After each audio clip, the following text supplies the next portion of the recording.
presented by KG अरे रे रे अभिषेक रे अरे तो कहां कोई डलेसी हो पकड़ते इधर को पकड़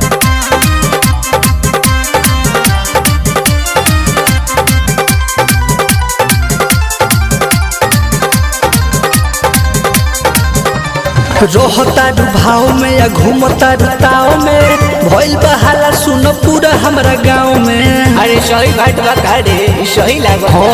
रोहता भाव में या घूमता ताव में भइल बहाला सुन पूरा हमरा गांव में। सोहटो न पंजरा इहे बाजारा उच चीज भइल बखाल गोदानमा कहमा गोदो लोग के बबुनी भइल बावे लाल गोदानमा कहमा गोदो लोग के बबुनी भइल बावे लाल भइल बावे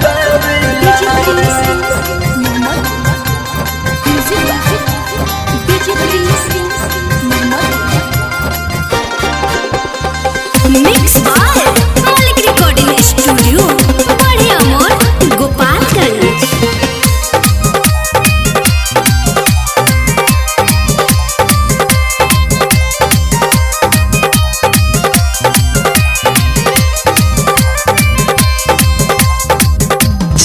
कौन सामान पकहलू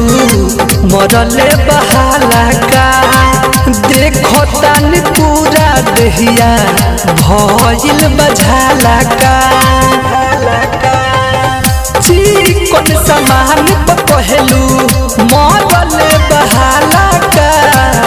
देखो तानी पूरा दहिया भइल बझाला का तो कितना मोलई पलानी में घुसलू आपन इज्जत नहीं बुझलू बारू जवान लइका सयान अब पूछो तारे हाल गोदानमा कहमा गोदो लोग के बबुनी भइल बावे लाल गोदानमा कहमा गोदो लोग के बबुनी भइल बावे लाल गोदानमा कहमा गोदो लोग के बबुनी भइल बावे लाल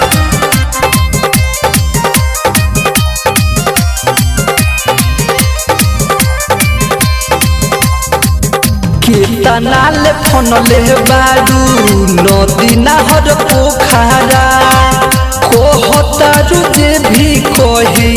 घरे कहे मौकारा केतना ले फनले बारू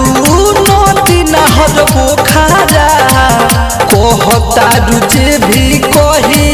घरे कहे मौकारा तो दिलू पारस जी के धमकी जानी अभिषेकवा तो बमकी राइटरी और सबके अंगुरी देखैबू तो